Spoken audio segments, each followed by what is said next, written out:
Hi, welcome to English Pen's panel in the Literary Translation Center. Where are the women in translation? And the answer is they're here.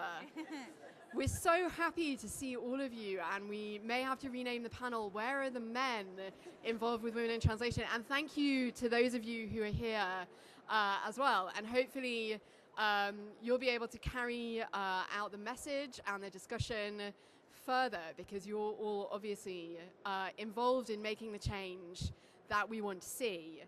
My name's Sophie Mayer, and I work with English Pen. I'm a member of the Pen Translates Committee, and I've worked on the Pen Atlas, and I'll be chairing today's panel, which will feature Alison Anderson, Jane Bradley, and Kristen Lee.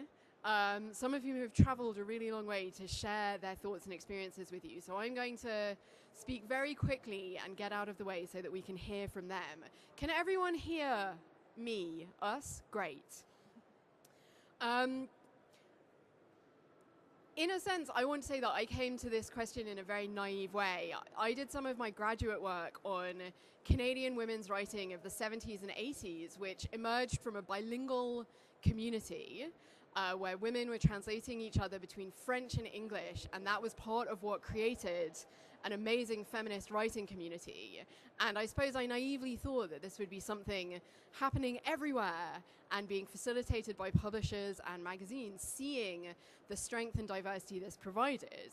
And while those publishers and magazines and indeed writers are out there, as all of our presenters will be saying, there seems to be some kind of block or gatekeeping that is preventing those women writers, editors, publishers from reaching larger audiences, from reaching media and broadcasters, and from reaching prize lists. It was Alison Anderson's blog, Where are the Women in Translation? 4 Words Without Borders, that drew this to public attention. And one of the things that we'll talk about is old media versus new media and how this change is happening. And we're pleased to say that Alison's blog has had an impact, like the Vida count, which I think some of you will know about and you'll hear more about. Counting is instrumental, it's mechanistic, but it does make a difference. It's a very stark account of what is going right or going wrong in our literary culture. It provides a platform to make an argument for change. And part of what we'll be talking about is the problem, but part of what we'll be talking about is also the change that has already begun to happen. We've seen more publishers submitting more women writers for Pen Translates and Pen Promotes, which we'd like to see continue. Fantastic books, including Emma, are we supporting the Asma Lamrabet book? Including Asma Lamrabet's The Quran and Women, which is particularly important because it's an incursion in translation into an area that has traditionally been extremely patriarchal, which is dealing with sacred texts and theology, a prohibition that may underlie some of our feelings about women and translation. And it's that emphasis on change and on intersectional change around diversity, not just publishing more books by white women from Northern European countries, that is part of what I think is going to make this panel discussion so exciting. We've got people from 3 different continents here to talk to us today, and I'm going to introduce them to you so that they can get on with talking about why this matters. So Alison Anderson, who'll speak first, is a full-time literary translator, currently based in Switzerland after many years in Northern California. She's translated, among other things, Nobel Prize winner Jean-Marie Leclésio's Onitsha, several novels by best-selling authors Amélie Nothomb and Anna Gavalda, and the hugely successful novel by Muriel Barbary, The Elegance of the Hedgehog, one of the greatest titles in contemporary fiction. She has worked with publishers in the US, the UK, and Australia on texts ranging from crime thrillers to a lyrical biography of Emily Dickinson and a 700-page history of surrealism. She's also published 2 of her own novels in the US and has just finished a 3rd one, set partly in 19th century Ukraine, very topical. Jane Bradley is the founder and editor of For Book's Sake, a UK webzine, and the link is on your handout. Which is also a community and now a publishing imprint dedicated to promoting and celebrating writing by women. Founded in 2010 in response to the systemic institutionalized sexism in the publishing and media industries, For Book's Sake champions emerging and established women writers via daily online editorial, nationwide events, program, publishing projects, and much more. And its its fans include Badisha, Sarah Dunant, and Margaret Atwood. Jane is also a freelance journalist who's written for The Guardian, Dyslexia, Bitch, and The Bookseller, and is the co-editor of both of For Book's Sake's short story collections, Short Stacks and Derby Shorts. Chris Lee, who will be our third speaker, was born in Seoul in South Korea and studied in the United States and England. Her debut book, Drifting House, was published by Viking Penguin USA and Faber & Faber in the UK. It made the San Francisco Chronicle and Kansas City Star 2012 Best Books of the Year list. And she's won many awards, including most recently the Rome Prize Fellowship 2014 to 2015, which is given by the American Academy of Arts and Letters. But she's also won the the 2012 Story Prize Spotlight Award, and she was a finalist for the 2012 BBC International Story Prize. Her work has appeared in several magazines and newspapers, including Granta New Voices, The Guardian, Financial Times, the San Francisco Chronicle, and Condé Nast Traveller UK.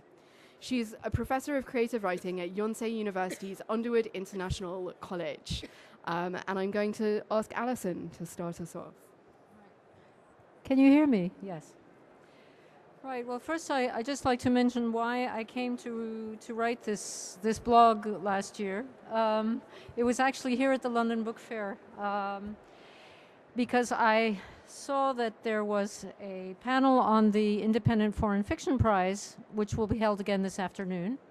And I noticed that last year, only two of the authors on the long list were women. And only one woman made the shortlist. And it seemed like this was a pattern. This had been going on for a long time. And so before coming to the fair, I actually made up my translation count for those 2 years, 2012 and 2013. And I based it on the 3% website, which some of you may know, which is run by Chad Post in Rochester. And I just wanted to see, is there really a problem? What's really going on? Do these figures really represent an injustice, or is it just my neurotic imagination? And sure enough, I found out that on average, women were representing maybe 26% at best of the number of authors on the lists of long lists and books published generally. Translators do much better. As we know, many of you here are translators. It's a typically feminine profession.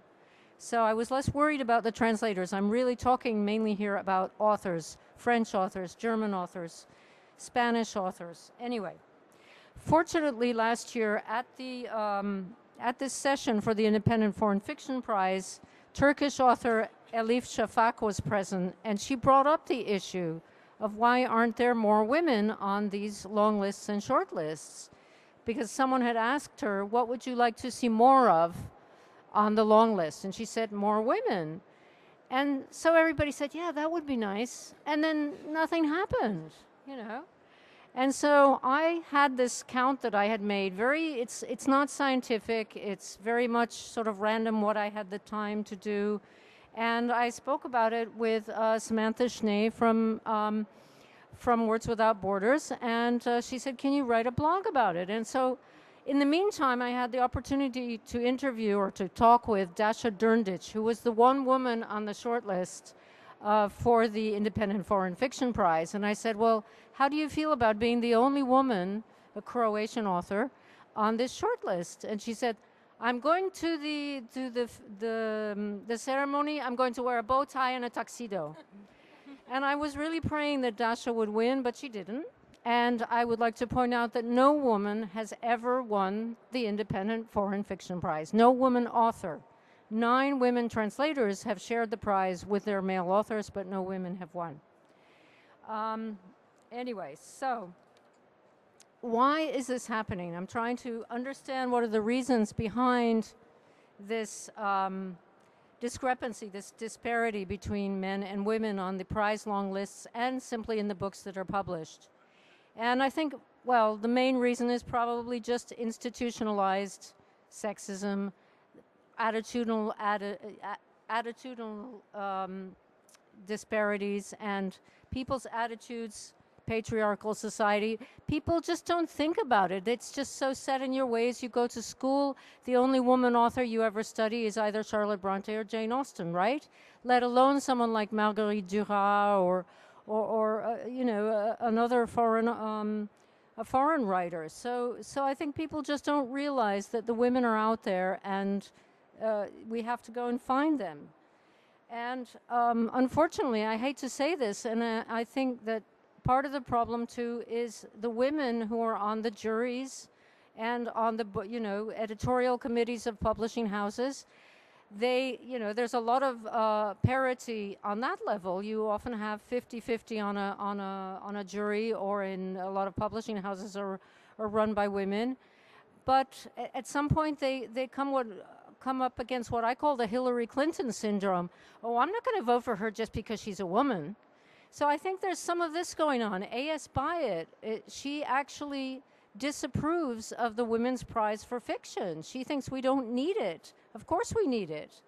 So I think there are some women who are guilty of this, maybe not always consciously, but it's not just the men.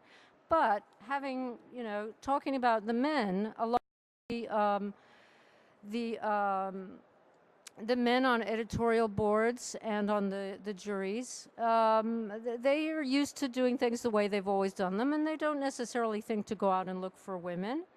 And I've noticed one thing when I was doing the count for the long lists of prizes, I saw a pattern starting to emerge, and that was that there were more male translators on these long lists than on the lists of just books that are printed, books that are published. And I started thinking, now why is this? Why are there suddenly more, where are all these male translators coming from? And I thought, it's the assertiveness factor. The fact that, as Vida found during their studies, women are not as assertive. Women tend not to pitch their work as often. Maybe we're just busy doing other things. It takes a lot of effort to pitch a book to a publisher. They don't respond. You have to get back to them.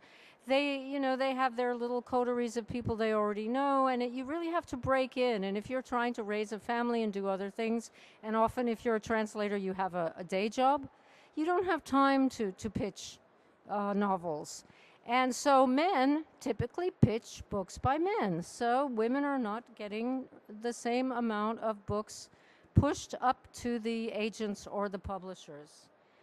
And finally, one more remark about the gender of the publishers and editors. I would like to read you just a small quote that was written in 2007 by an editor when he was asked about why there were not more women in translation, more women authors in translation. And this is what he said, and just think about it for a minute. Just to bitch for a second, there are already enough obstacles facing those who publish and promote literature in translation, and adding on one more, you must represent equal amounts of women and men writers, ! Is hardly conducive. It's not as if women writers are being intentionally excluded. Besides, if we're successful in getting people to read international literature and more books are published in translation, the numbers may well correct themselves. I'm sorry, but I don't agree. I think he's saying that he has bigger fish to fry, but I think it reflects a general attitudinal problem. And if you replace women by black or gay, you'd have a riot, I mean, is it okay to say, oh, there's no problem not publishing women? I think there has to be more of a really conscious effort on the part of men and women who are in the publishing industry and prize juries, of course, to intentionally include women. So I'm going to leave it there and see, what my co-panelists have in other ideas, what must be done to promote women in translation. Thank you. Hi, can you hear me? So I'm from For Book's Sake, as Sophie mentioned, which say it right. When you say it, I'll try not to accidentally swear. Still, even after all this time, when I say the name of it, I have to be careful that I say it correctly. So I'm from For Book's Sake, and we are an organisation that champion women writers of kind of all stripes and colours and genres. So For Book's Sake was initially just a magazine. So we were initially founded in response to the figures like the Vida count, which is kind of, an annual audit. I'm sure some of you are already familiar with it, but basically every year they do this count and they audit kind of major literary journals, and routinely a few of them have kind of made some improvements, but they generally find on average it's 1 in 4 of the book reviews in the mainstream media are of books by women, even though women as readers, they buy and read more, and as writers, they write and sell more. But in the mainstream media, you're squashed to a quarter of the space. Now, initially, they just did this audit, put it out kind of without any ideology, just the facts, thinking that will speak for itself. You're squashed to a quarter of the space, even though there's more of you producing a larger volume of work. And nothing's really happened. A couple, the more progressive ones have kind of stepped up to the plate, and we were seeing sort of some slight shift. But really, a lot of the kind of worst offenders, London Review of Books, are not making any changes. So it's not enough that, there's anecdotally been this kind of idea for a long, long time that, we don't seem to get a lot of coverage, and there seems like there's a bit of, gender bias here. And it's always been kind of rubbish until, these kind of audits have come in. There's some people who are very disparaging about like feminist bean counters and kind of say like, there's no need for these counts. But I think there's such value to them, because having it in black and white is like, it's not just anecdotal. It's not us being paranoid. It's there in black and white that women, although they're doing amazing work, are not getting the coverage. So For Book's Sake was founded in response to that. So we are a dedicated platform for women writers. So we have online editorial every day, news, reviews, features, interviews. And then in the past couple of years, we do a lot of events as well. In the past couple of years, we started publishing as well. Again, basically to try and correct that imbalance. So the initial idea of the online stuff was basically a magazine version of the Orange Prize, which is now, as you know, the Bailey's Prize. That, if we've got a dedicated platform that's just for women writers, that's where they can get some representation. Obviously, that doesn't fix the wider problem that in the wider world of the mainstream media, there is still this bias, and we do a lot of lobbying about that as well. But at least there is then a platform where, if you want to support women writers, you want to find an amazing woman writing sci-fi, writing horror, in translation, that it is, the idea was that it would be a resource for readers to use, and, to allow those kind of women authors who are struggling to get that coverage elsewhere, to get those reviews, to get interviews, to kind of have that voice. And then the publishing imprint kind of came from that, really, that as an extension of that idea, we were working with a pulp fiction publisher, and they're not here today, but it's lovely what I'm going to say about them. I'm not going to slag them off. But basically, they were a husband and wife team, really great. And I realised that all their kind of back catalogue was just male authors. And I, at this point, had got to know them. And I said, what's that all about? Like, I'm going to tell you off about that. And he said, well, no women pitch to me. I'd hate for it to look like an all-boys club, but if women don't pitch to me, how can I publish them? I said, this is just a chicken and egg problem. They go on your website and they see a big list of men. They're just going to think there's no place for me here, and I wouldn't blame them. So, and he, I can't find any. They don't pitch to me. So we kind of said, well, put your money where your mouth is. Team up with For Book's Sake. We're featuring amazing women writers every day. I bet we can find you some women writing in this genre. So we teamed up. We did an anthology together. And off the back of that, 2 of them got novel deals with this publisher. 2 of them in this collection have got novel deals elsewhere. So it's been, that as a case study. I know it's not specifically relevant to translation, but was a really good example for us as well, because it was the first project like that we've done, that these kind of projects and these kind of collaborations can make a real difference, and they can, providing that platform does really help and is really valuable to kind of women authors, especially at that kind of initial stage of their career. But for me, the kind of problems that we've come across a lot is this anecdotal belief that women writers don't sell.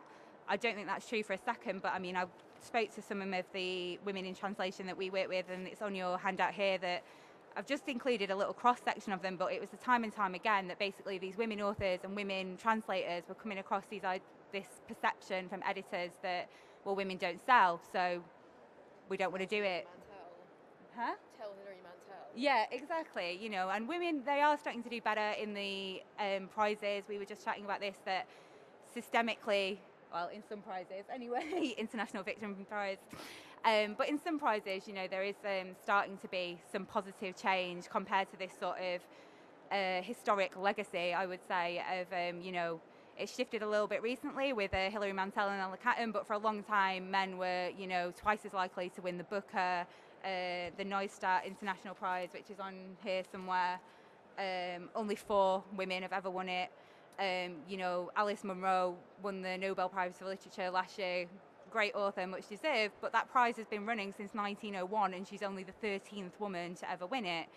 And I think a lot of this, again, perception comes down to the Arts Council did some research around kind of gendered reading habits, and I found that there is a perception that men will only read men, but women will read anything. So for the kind of editors of the magazines or the newspapers, the idea is if they feature these women authors, they're cutting their audience in half, whereas if they feature the men, they can reach everyone. But whether that's true because it's always been true, I think it becomes a bit of a self-perpetuating thing that, well, that gets the results because that's the way you've always done it. How about you feature some of these amazing women, and people might go for that as well. But I think there's a kind of historical, for me, the thing that we come across is this kind of historical idea that things will be the way they'll always be. And I'm really interested to kind of speak to my fellow panelists about how we can change that. I think we are seeing some very slow positive change, but it is slow, and I would love it to improve at a greater pace. So yeah, that's me, and that's for book's sake. Chris? Hello. Okay, it's on. Right. I'm Chris Lee. I'm going to be speaking today, of course, more as a translator than as an author. It wasn't in my bio, but I do translate Korean fiction, and I've been editing Korean fiction as well in translation for quite a long time now. But this is more of a bit of a positive note, I suppose, for at least changes specifically starting to happen in Korea in the world of literary translation, to kind of round us off. The woman, at least in Korean literature as well as Korean translation today, I would say are everywhere in response to the question of where are the women. We started maybe a few decades ago with mainly, I would say all actually, literary translators being men. And the change that's happened in the last decade, really, it's been very recent, has been an overwhelming number of talented women translators that is starting to change both the face of what is happening in translation as well as, I suppose, aesthetic choices that are being made. It's also interesting, though, when I go back a little bit to see how some of these changes started to happen. One thing that I did notice was that prizes in the last 30 years in Korean literature versus the last 10 years show a radical difference in gender. So, for example, the major story collection prize in Korea is called the Isang Munaksang. And in the last 30 years, there was 3 women writers 30 years ago in total. But in the last 10 years, there's been 11 women writers who have won. So it's been more than, a threefold, nearly a fourfold jump in the number of women winning this very prestigious prize that really makes a career. In the Donging Munaksang, which is considered a major prize that both recognizes just pure serious literary merit, has been very little interest in the commercial value compared to some of the other prizes in Korea. The last 30 years, there was one woman writer in 1984 won, or not 1984, but last 30 years who won. And then the last 10 years, there's been 6 women writers who have won. So again, we're seeing a huge jump in numbers, which again, I'm not going to talk about the American side, which is where I actually am active and publish in, because I think that that's something that more of you are familiar with. But I think it's interesting that in a country like Korea, that's traditionally one of the most conservative countries in East Asia and has opened up very recently after military dictatorship and so forth, and is the market focus of the London Book Fair this year, you're seeing this radical change in the face and gender of both the fiction coming out that's being taken seriously by writers such as, I'm thinking like the older writers like Park Won-so, Park Young-ni, Hangang Today, Pyeonghaeng-young, Eun Hee-kyung, Cho Kyung-ran, to name a few of them. And then the translators who are being active today, from Kim Ji-young, who's translated quite a few books for major publishers in America, Yu Young-nam, Sora Russell Kim, whose book is, I think the latest Shin Kyung-suk novel is translated by her. If you know the Asian Man Booker Prize winner from, I think it was last year, Shin Kyung-suk won the Asian Man Booker Prize, and she's here today at the festival, at the fair. Janet Hong and Deborah Smith, who's in London, based in London, are all very active today in a way that just really wasn't possible, I would say, a few decades ago. But the irony here, though, which is what I was talking about with my counterparts, is that the system of literature making or taste making and the government support for translation is still very male-dominated in Korea. So the staff may be women, but the people who are making the big decisions are still men. And I think that when you go to board meetings and you see this kind of discrepancy, long-term, the kind of, again, a more conservative, older approach is still dominant and is still very influential today. But regardless, when we look at why these changes have happened in Korea, how radically, how quickly this has happened, one of the major reasons I've got to say is the government support of literature. LTI Korea, which is had worked with the British Council to put together the London Market Focus this year, is a government-affiliated literature organization for translation. And but they support the education of young translators, so they fund them to study translation full-time. They support the funding of translations for speculative projects that don't have publishers yet. And then once you get a publisher, they will pay for the rest of that translation. And so there's much less risk on the translator's part to fight and translate the work that you love and hope that eventually it will see the market. I'd like to thank all of our panel. Maybe a quick round of applause just for sharing their ideas. And I'm going to turn it over to you for your questions very shortly, but maybe I could just begin by asking the panel if they have any questions for each other. There were lots of connections and also contrasts between your talks, so I don't know if any of you... What can we do to make things better? You guys, have you got any ideas of what we can do to improve things?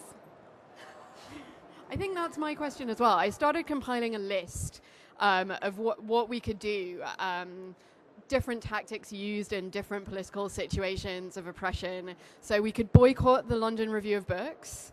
If everyone decided that they would buy Miss Lexia and read for book's sake instead of the London Review of Books, that would make those very powerful arenas in which if you had a review in for book's sake, that would matter because lots more people, you already have 15,000 followers on Twitter, so more people would be reading it. We could break the hegemony of the LRB, and then they would see that they needed to have a diversity of writers in order to get their audience back.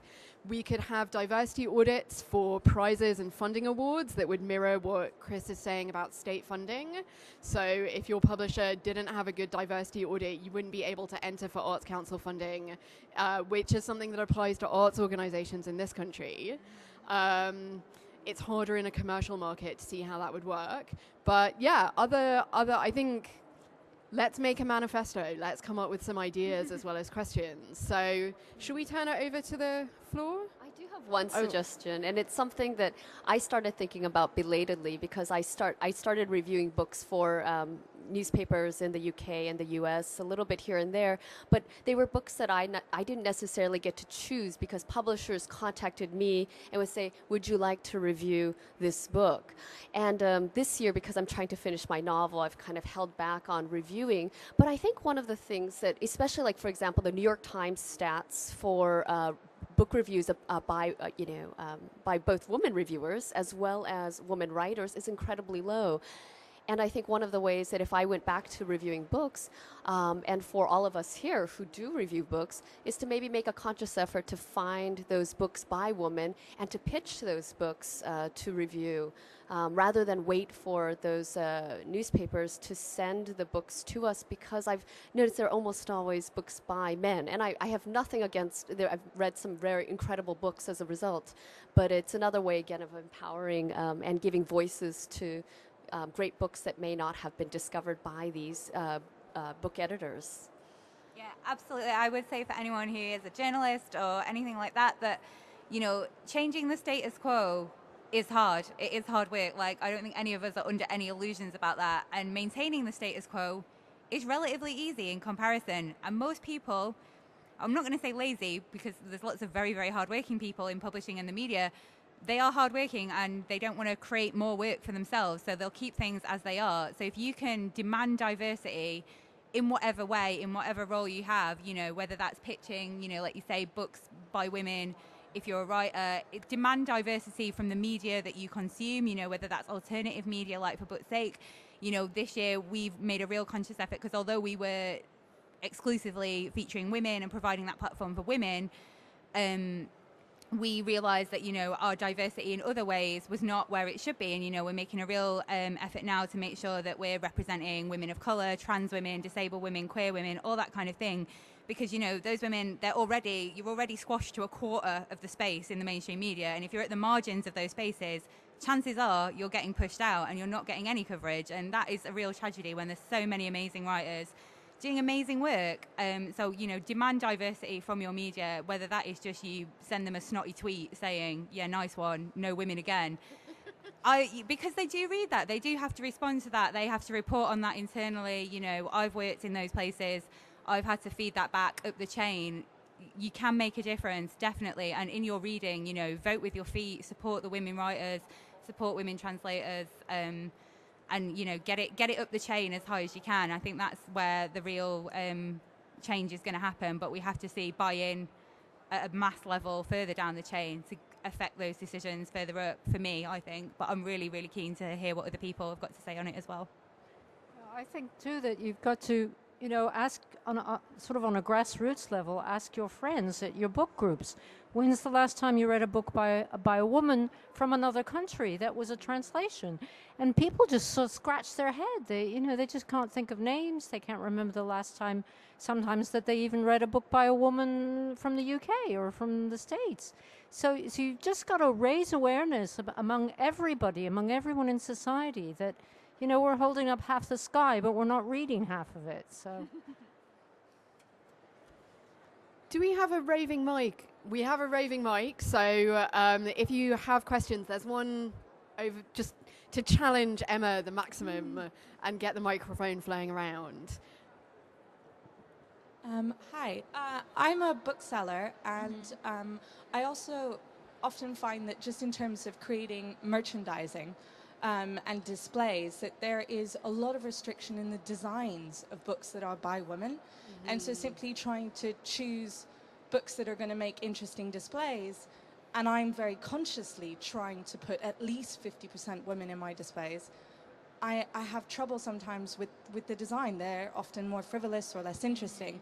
And I was wondering if you had any ideas about how we can make an impact on publishers choosing designs that don't belittle the serious writing of women. Tell the publishers that you don't like it. I know that's a really simple thing, but I think, you know, if everyone was doing that, they would have to take that into account to some extent. It is a real problem, the gendered marketing of books. Like, I'm completely agree with you. Speak to the authors, I would say, because there's a lot of authors, you know, Polly Courtney, novelist, like famously dumped HarperCollins over the covers of her books because they were being marketed as chick lit, and she was not happy as that. That's a whole other conversation for another day. But, you know, she very famously ditched them, and that created a lot of conversation about that and the way it was done. So reach out to the authors, see if they've got any particular strong feelings about it. You know, if they were to be able to take that feedback from you when they next go and negotiate with their editor, or, you know, meet with the publishers, that kind of thing. It is a real problem. You guys, any feedback on that? I think the question is, one of the covers that comes to a lot of debut writers, at least in America, is the cover of the beautiful woman who looks really sad or pensive.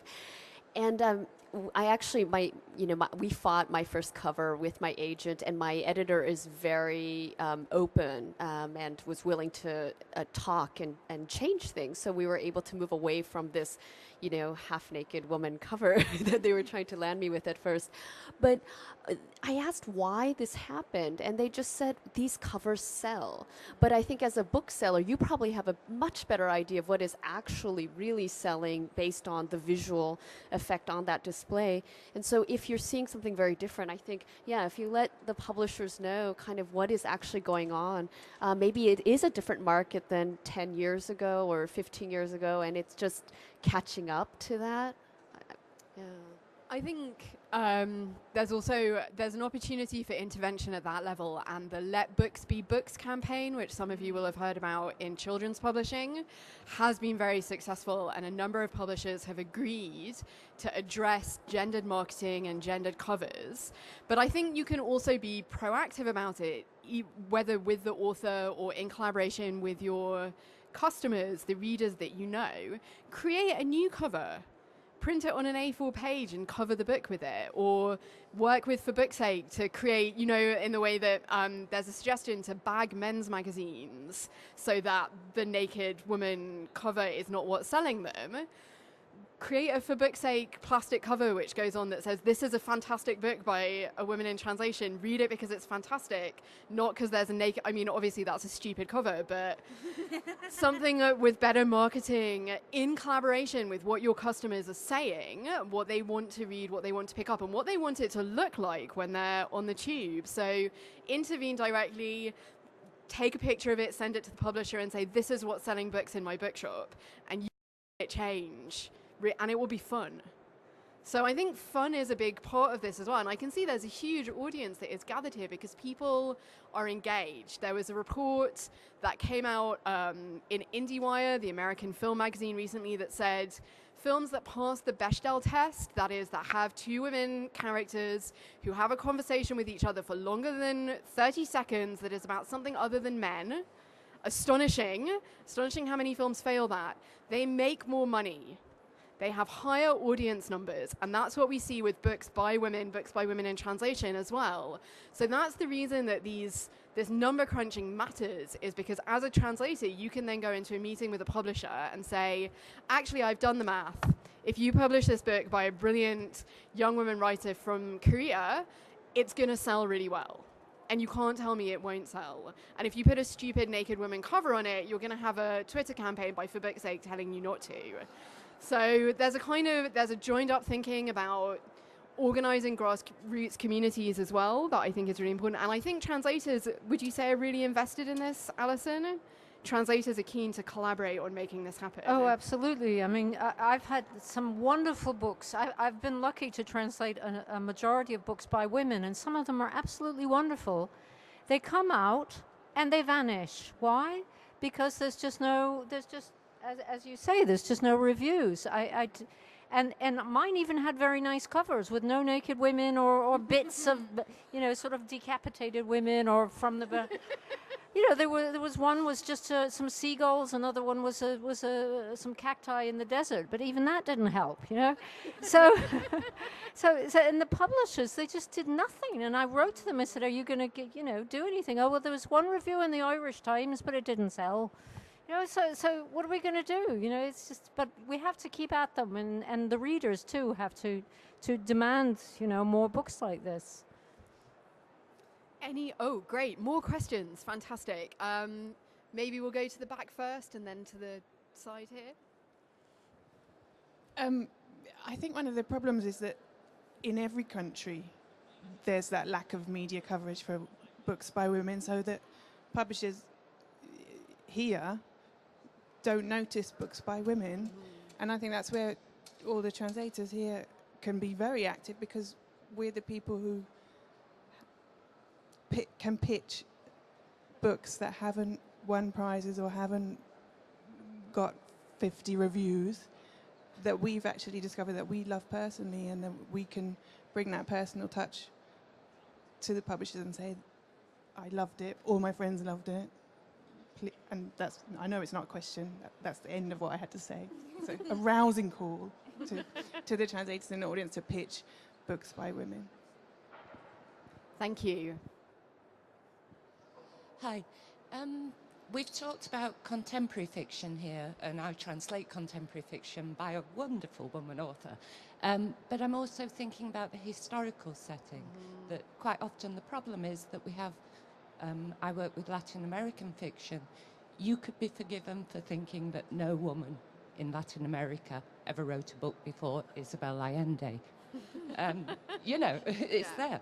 And I have, I have my pet projects that I've been pushing for years for women authors who are considered in Latin America as, absolute top-notch authors. And there's no interest. And this is, I think, is a problem. What can we do about this? This, I think, gets back to the institutionalized aspect of literature certainly in the Anglo-Saxon world, because we've had this canon for years of male authors, and we're recreating it in the contemporary literature. Roberto Bolaño, you've all heard of him. You've all heard of Stieg Larsson. You've all heard of now, well, some of you will have heard of Karl Ove Knausgaard, who's the next big thing, Norwegian. Why can't we find the women equivalents? No, but there's sort of a glamour to the old boys club, and we've got to stop it. I think there's another question over here. I just want to say that I think that question of canon is really important, because there's a lot of academics who are doing incredible work around the world recovering lost traditions, lost histories, and that work isn't necessarily traveling internationally, and we badly need it to build up a diverse picture of what women were doing before the contemporary era of feminism. And it would be wonderful to find a solution to that problem. I think American university presses offer part of that solution, but that's still within the academy. And as Alison says, that continues to reproduce a canonical curriculum in teaching international literatures, which makes change very difficult.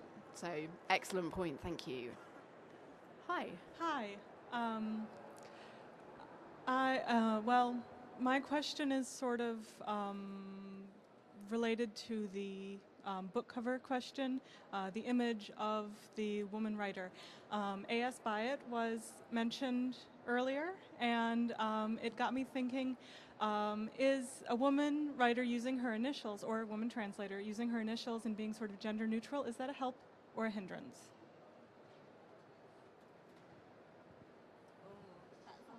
I don't know that it really has any impact on translation, because if you're known as Elfriede Jelinek, or Herta Müller, or sometimes particularly Asian names, we don't always know whether they're men or women until the name becomes familiar, until we know the author. Or Yoko Ogawa or something, unless you know that she's a woman. It's not necessarily going to impact on the Anglophone market, I don't think. So I think that's a specific issue for writers, particularly in the UK. I don't think Americans have this same tendency to use their initials. So I don't know. Any other thoughts on that? Should we go to questions?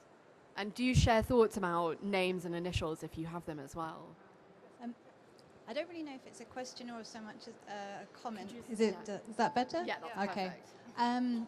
I was just thinking about, when you mentioned Elfriede Jelinek, my first degree was in German literature, and thinking about how we're taught canon and how basically every author that I read was a man, apart from Elfriede Jelinek.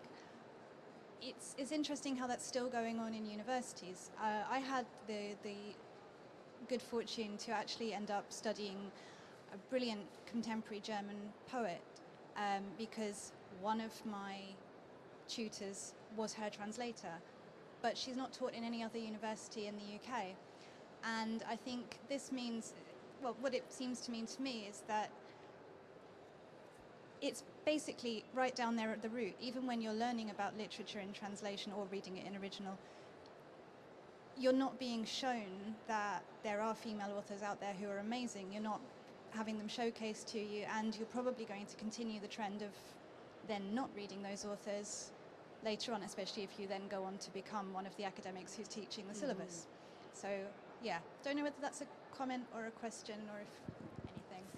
No, but it's certainly a reason why there's a problem, why people don't realize where are the women, because no one goes out to look for them. Yeah, Mike? What I have to say is in two parts. One part is sort of a comment, and the other part is a straight question.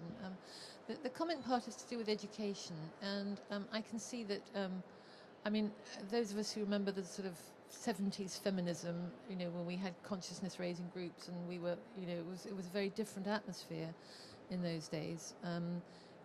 I think it's very important for people to realize how the essential role of education. I mean, I've recently retired from a long teaching career, and I do still do a little bit of going into my old school once in a while, and last week I was in a class about women's literature, and this is a wonderful class that boys and girls take, you know, and there was a really, really good level of debate and discussion about the role of women in society internationally. So, you know, anybody who does have any links with education, I think that is so important, you know, getting the message out in schools that everybody can read good literature written by women, and it's not only for the girls, you know, and men can be feminists too. You know, that being a feminist is not a stigma, and, you know, all of this stuff we used to call consciousness raising, I think it still needs to be done. The other thing I wanted to say is about actual publishers. I mean, what about Virago Press and other publishers like that? Have they helped? Should we be approaching them with voices that we are aware of, that are, you know, writers who don't write in English, who write from women writers who we think need to be heard in English? I don't know if the rest of you have had any experience with Virago. I've had. Well, they don't seem to publish women in translation either. They seem to have mainly English or British authors, as a matter of fact. I did one book for them indirectly because I did it for the agent for the American publisher, and then Virago picked it up.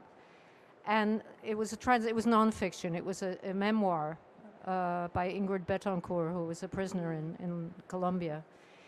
And okay, it was a translation, but my name didn't even appear on the title page. It was in very tiny print on the copyright page. So that kind of told me that maybe Virago doesn't really like, you know, they're more of a commercial publisher, and they don't particularly like translations, which again is another whole issue.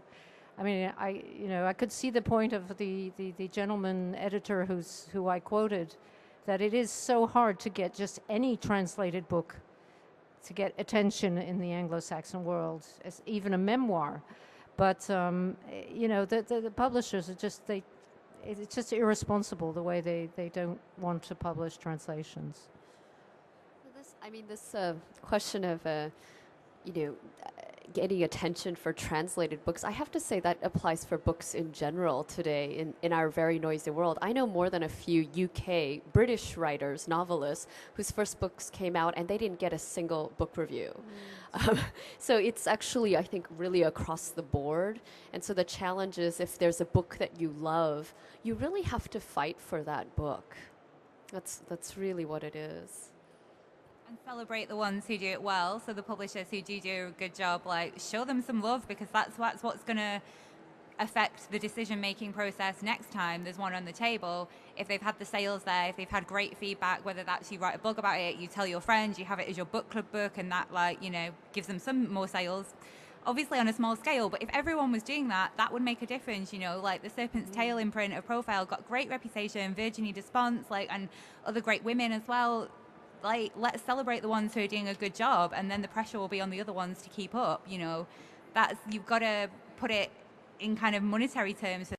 Having it, if it's a success, all the more incentive for them to want to repeat that success. So let's celebrate and make the ones that are out there that are amazing and deserve that attention.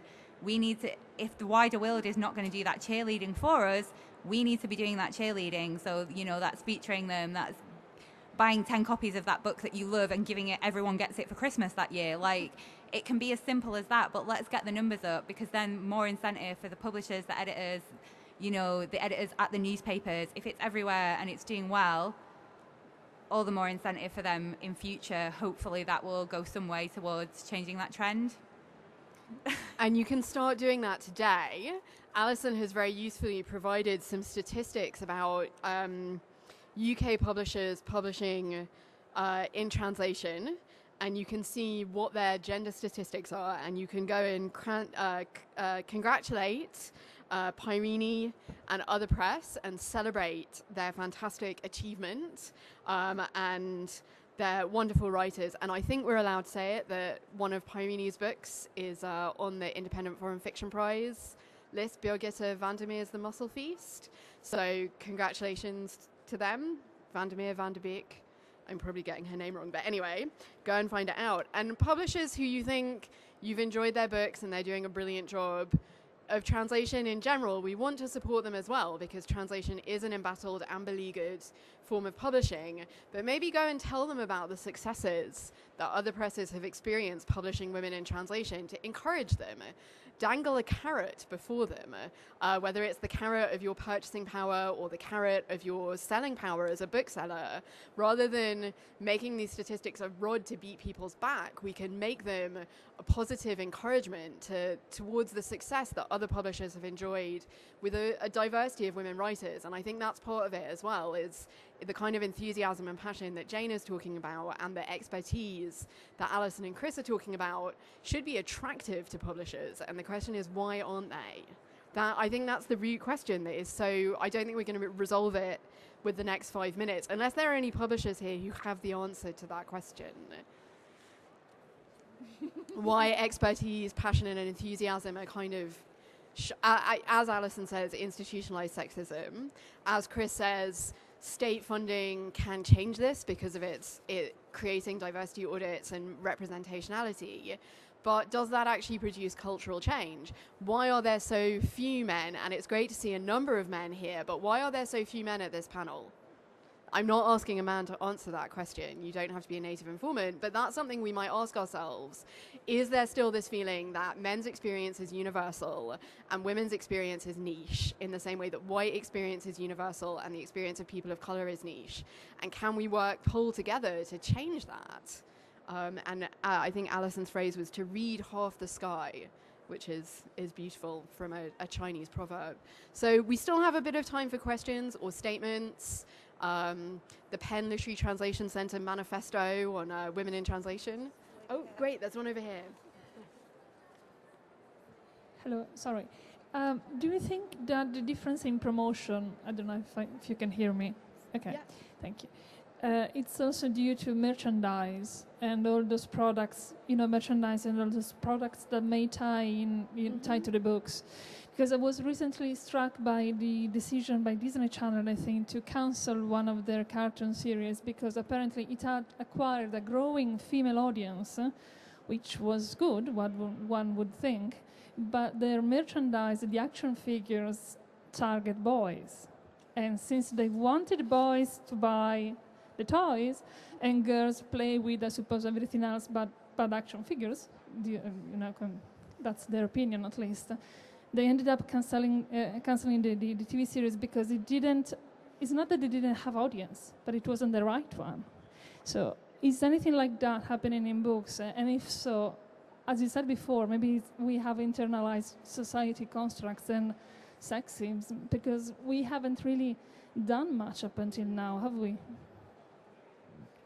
Wow, well, I think Disney are probably the next target for let books be books and let toys be toys. That's a really shocking story. Germaine Greer, who is not always right, or indeed often right, says something very interesting in her book Slipshod Sibyls, which is about women poets. She says that when cultural activity starts to lose its prestige, that's when you see women become engaged in it in large numbers and praised for engaging in it in large numbers. And whether she has cause and effect the right way round, I don't know. But it is true that there are ideas about prestige genre. We were mentioning that one response from the LRB was that women don't write the kind of books that we want to review. So women audiences are seen as a problem across the board, from literary fiction to children's cartoons. And that's another huge cultural arena in which there's a question about how do we drive a wedge into that and make a change? Obviously through something like For Book's Sake, through translating and writing, publishing more books by women, a diversity of books across different genre, but how we change those attitudes is a frankly mystifying question. Does anyone have an answer? So supporting smaller organizations than Disney. Oh, there's a question or possibly an answer there. Sort of both. Excellent. It's just about imposing quotas. So what do you think about that? A lot of response that we get from male publishers is that imposing quotas and say like having more women or having more black authors would bring standards down. What do you say to that? What's your response? It's a word that begins with B and it's not very polite. That is exactly what I was going to say as well. Maybe. Go ahead. I know in some ways quotas are problematic. You know, a lot of people don't think I don't want to be published just because I'm fulfilling a quota. But at the same time, we've not got parity. So until we've got parity, I'll take it. If that means more women are going to get featured, more women of colour, more trans women, more disabled women are going to get featured in the mainstream media or on publishers' books, whatever it is, I am all for it. And then when we've got parity, then we can talk about, well, you know, this quota shouldn't really be necessary. But we're not in an equal society, so we need all the help we can get, quite frankly. And, you know, if that's an institutionalized quota, so be it, you know. And then when we're at equality, yeah, we shouldn't need quotas if things were equal, but they're not. So I'm kind of all for it. I don't know what you guys think. Ooh. I'm not dissenting per se, but I am very wary of quotas in general. Yeah, they are, and I would hope there are ways to avoid that kind of the regulation of literature in that sense, and yet at the same time, you know, it's complicated. Yeah. Yeah, we shouldn't need them. Like, I totally agree. It would be a wonderful world if we didn't need them. But they imposed it in the boardroom in Norway for, I think it's 40%. And apparently it's improving things in the corporate, in the business world, having 40% women on the boards. I don't hear the Norwegians complaining anyway. I think one of the things that we've seen is that the Vida count and counts like Alison's have created a conversation which has started to create change. So maybe rather than thinking about it as a quota, thinking about a transparent audit. That if you went on a publisher's website, you would be able to find out the statistics about who they're publishing across lots of different axes, including what access they're giving us to historical material, backlists, and so on, to make a decision, an informed decision as an author, as a reader. So this is something that's being talked about in this country in terms of transparent reporting for businesses, in terms of what they pay their CEOs, what they pay their board members, but also the makeup of their board and their executive. So wouldn't it be interesting for publishers and magazines if at the back of the LRB in every issue they had a little transparency audit that told you some statistics about who they were reviewing and who was doing those reviews? There wouldn't be anything that was taken away from them by doing that. They wouldn't lose their mandate to publish, but it would create an informed decision for readers and might create an internal discipline around the choices that they make. Yeah, absolutely. For themselves as well, I think that could be so valuable. You know, we've had that thing at For Book's Sake where we've realised, you know, I don't want to make out that this is some patriarchal conspiracy. I think it is just, it's been the status quo for a really long time, and you know, getting the impetus to change that takes a bit of work and a bit of time. But, you know, like we've had that where, you know, our intention is to champion women, but then we've realised over time that, oh, actually our representation, for example, of women of colour is not where it should be. And that came from doing our own internal audit, you know. So I think if there was more, just looking at figures in black and white, it doesn't necessarily have to be quotas, but just that having that look at it can be so valuable and can be really informative. And I think a lot of the time things just, the status quo continues without having that analytical look at the figures, and that can be so revealing across all sectors. That's magazines, that's publishers, that's everything. And I think that in itself can be a catalyst for change, hopefully. Any final remarks from the panel or from the floor? Yeah, one from Alison. Well, unless you... Did you want to mention about the shortlist? I will do. Oh, no, but go ahead. Okay. Right. Well, this is just to leave on an optimistic note, or else they heard I was coming. They announced the shortlist for the Independent Foreign Fiction Prize during the night, and there are 3 women out of 6. Yay! So now just one of them has to win, okay? First ever winner. We've got our fingers crossed. So the Independent Foreign Fiction Prize will be making that announcement publicly today. So you can go along, I think it's at 1:30, and cheer on the riches of translation that we are enjoying and supporting in this country, and particularly the fact of having 3 women on the shortlist. It was a judging panel dominated by women, partially in response to things like the Vida count and Alison's count. So I think that tells you something about how change can happen and starts to happen, and how far we still have to go. I'd like to thank all 3 of our panel members from taking time out from the revolution to come and tell us about the revolution. And I'd like to thank all of you for coming at what I know is a very busy first day of the London Book Fair. We really appreciate your attention and your questions. We'll be around to talk to you afterwards. And yeah, vive la révolution.